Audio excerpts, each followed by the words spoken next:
Então, pessoal, a gente vai continuar aqui o nosso curso. Na aula anterior, a gente viu aqui o Image Sampler do V-Ray. Tá? A gente está usando aqui o Adaptive DMC. Voltamos aqui para o Default 1 para 4. Tá? E o que a gente tem na sequência aqui são filtros de anti-alias. Então, a gente fez aqui, ele fez o sample da imagem, tá? E depois, para gerar a imagem final, ele faz uma filtragem dos samples que ele calculou. Então, a princípio, o que ele faz? Ele pega e dá um leve blur na imagem, tá? É como se fosse no Photoshop, desse um blur com valor de 1,5 pixel. A diferença aqui é que ele tem muito mais informação do que só o pixel final. Então, não é que nem chegar e fazer um blur. Então, eu já vi gente que vem e desliga aqui o filtro e deixa para fazer esse tipo de coisa na pós-produção, só que a gente perde, ele perde informação extra que tem aqui dos samples, tá? Então, esse default da área aqui, ele funciona muito bem, tá? Inclusive, eu uso em praticamente todos os meus trabalhos, eu acabo usando filtro área 1,5, porque, em especial para animação, esse é um filtro que não dá problema, tá? Mas eu vou mostrar mais alguns outros filtros que a gente tem aqui. Ele tem uma lista grande de filtros, só que a gente não dá para ficar também olhando todos eles. No próprio help do V-Ray tem uma amostra de alguns deles, nem no help eles mostram todos, tá? Então, o help do V-Ray, vou só mostrar aqui. Então, a gente tem ali no menu iniciar um link para o help do V-Ray. Eu geralmente vou direto aqui spot3z.com, tá? Que é o link que cai direto nos helps que tem daqui os group. Então, ele tem aqui o V-Ray 2, que é o que a gente está usando agora. E ele tem aqui a parte de Image Sampler, tá? E aqui embaixo tem os exemplos que mostram as opções que a gente tem aqui do Image Sampler. Então, tá em inglês, né? Se quiser dá para usar o tradutor do Google aqui. Mas o que eu queria mostrar é essa parte aqui dos filtros. Então aqui tem alguns deles, então a gente mostra aqui, ele mostra aqui como é que funciona sem filtro. Filtro área, aumentando a área, ele desfoca mais. Blend, Catmull, Mitchell e Soften, tá? Então, eu sempre recomendo que quem quiser saber um pouco mais, dá uma olhada lá, porque a gente tem vários tipos de filtros aqui. Alguns deles são bem antigos, eles são do 3D Max ainda, ele só foi adaptado no V-Ray, tá? Eu vou mostrar os que a gente mais usa, o que a gente mais vê o pessoal usando nos tutoriais por aí, tá? Então a gente tem, por exemplo, que nem eu falei, o área, valor de 1.5 é o padrão que funciona bem para tudo, assim, é o que eu mais costumo usar, tá? O pessoal de arquitetura gosta de usar bastante o Catmull e o Mitchell. Então seria esse Catmull ROM aqui, tá? Então ele é muito usado pelo pessoal de arquitetura que gosta de realçar principalmente as bordas dos objetos. Eu vou abrir aqui o histórico do frame buffer, que ele já está aberto, ele só está aqui do lado. Deixa eu trazer ele aqui para dentro, tá? Então isso aqui é bem legal para a gente comparar as imagens. Então eu vou salvar essa imagem atual, que é com área, tá? E agora o próximo eu vou botar aqui, que vai ser com o Catmull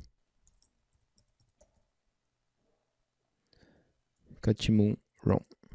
É o nome dos dois caras que criaram esse filtro. Catmull é o Edwin Catmull que trabalha na Pixar. Então, o nosso filtrado levou 35 segundos. E esse aqui a gente já vai ver aqui. É bem rápido também. Então, uma das coisas que a gente vai ver é que o filtro ele influencia um pouquinho no tempo de render. Alguns eles às vezes pesam um pouquinho mais, outros menos, mas a diferença é sempre bem pequena, tá? Ok.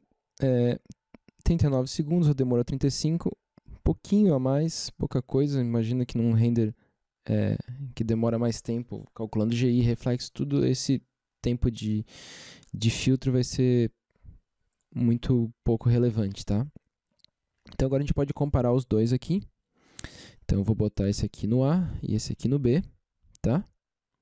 Então a gente vai ver que, a princípio, a diferença quase não existe. A gente pode ver aqui, ó, a hora que eu aproximar um pouco mais a imagem, que a gente tem uma leve diferença nos cantos, tá? O que às vezes é um problema. Ou seja, aqui onde está o Catmull, ó, ele botou uma borda preta em volta do objeto, tá? E aqui no área isso não acontece. Mas quando a gente olha a imagem quando a gente olha a imagem aqui sem ampliar, ele até ele dá um efeito interessante. Então o pessoal de arquitetura gosta de usar bastante esse tipo de efeito aqui. Eu botei até aqui na cena, escondido aqui, uns pilares, só para a gente ver um pouco mais realçado esse tipo de efeito. Então, eu vou fazer mais um render aqui. Bom, a gente vê aqui nesses pilares aqui, esse efeito um pouco mais pronunciado, tá vendo? Olha essa linha preta que aparece aqui, ó. Então ele é bem característico aqui do Catmoon, que o pessoal que trabalha com maquete às vezes gosta de usar. Eu particularmente não sou muito fã desse tipo de filtro, porque às vezes ele pode atrapalhar um pouco na pós-produção, na composição dos passes e tal. Mas quando quiser uma imagem direto do render que fique com uma cara legal, às vezes é uma opção para se usar, tá? Ele não tem nenhum ajuste, esse valor aqui é travado, ele sempre trabalha com 25 pixels e tenta pronunciar as arestas do render, tá? Outro filtro que se usa às vezes, que eu já vi também, é o de vídeo, principalmente para animação. Ele também faz um efeito de 25 pixels, que é otimizado para render de vídeo com baixa resolução, NTSC e PAL-M, tá? É mais para animação mesmo. O outro que é bastante usado é o Mitchell. Então eu vou botar aqui, vou salvar aqui. Então esse aqui eu vou salvar para a gente comparar os dois. Então vou botar aqui que é o Mitchell. E vamos fazer o render. A gente vê que ele perdeu aquele efeito que ele estava fazendo antes, tá? E no fim ele acabou ficando igual ao área. A gente pode até fazer um teste rápido aqui. Pegar e marcar uma região, por exemplo, assim, ó, onde aparecia bem aquele efeito. E vou trocar aqui para área, que é o default. E fazer um render aqui rapidinho enquanto a gente vê. Às vezes isso aqui é bom para poder comparar coisas rápidas assim, ó. A gente está vendo aqui, olha que interessante, a gente praticamente não vê diferença nenhuma de um para o outro, tá? Deu um pouquinho aqui na cor, mas nas bordas ali, como a gente estava vendo antes, a gente não viu diferença perceptível, tá? Então o que acontece? É porque o Mitchell ele tem dois valores, ele tem um valor de blur e um valor de ringing, tá? Então esse valor de blur é o que aproxima mais do área e esse aqui é o valor de ringing, que é o que faz aquele efeito marcado na borda. Então, se eu subir esse valor aqui para 1, por exemplo, vamos ver o que acontece. Vou marcar aquela região pequenininha só para a gente ver rapidinho o que acontece. Ó, ele passou a fazer aquele mesmo efeito do Catmoon. Então, se eu trocar aqui, ó, a gente pode fazer esses testes bem rapidinho assim, que aí fica bem fácil de comparar os dois, não precisa nem ir pro history e tal, a gente só compara eles. Então a gente vê, ó, na mesma imagem, aqui ele ficou bem exagerado, tá? Seria o extremo em 1, ó, todas as bordas ficaram bem marcadas, e aqui ele ainda está um pouco menos, com o Catmoon, tá? Então, se a gente pegar aqui e voltar para o Mitchell, e subir esse valor aqui um pouquinho, para 0,5, por exemplo, a gente vai ver que ele vai ficando mais parecido aqui, ó, com o Catmoon. Então, conforme a gente vai subindo aqui, então o dobro aqui do original é 0,6, ele vai ficar praticamente com o mesmo efeito do Catmoon, tá vendo?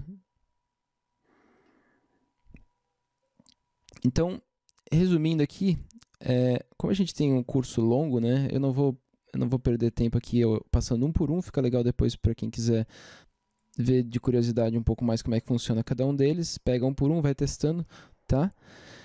O que a gente acaba usando na prática? Área, quase sempre, principalmente se for trabalhar com pós-produção, com animação, ele funciona bem para tudo. Esse valor de 1,5 ele pega cada pixel e vê metade do próximo, tá? Trabalha com samples, vê como é que estão os subpixels ali para poder calcular a imagem final. Então é o que acaba funcionando melhor. Tem gente que às vezes desliga o filtro, então o que acontece quando eu desligo? Ele não vai filtrar, ele vai botar só os samples. Então, em alguns casos extremos, eu já vi gente que desliga esse filtro e aumenta bastante aqui o Adaptive DMC. Então, porque o próprio Adaptive DMC ele faz esse trabalho aí, ele não desligar o filtro não quer dizer que a gente está desligando o Image Sampler, ele simplesmente não está filtrando o resultado final. Às vezes pode dar umas falhinhas assim, uns detalhes assim que nem a gente está vendo aqui, ó. tá? A gente tem esse render aqui sem filtro.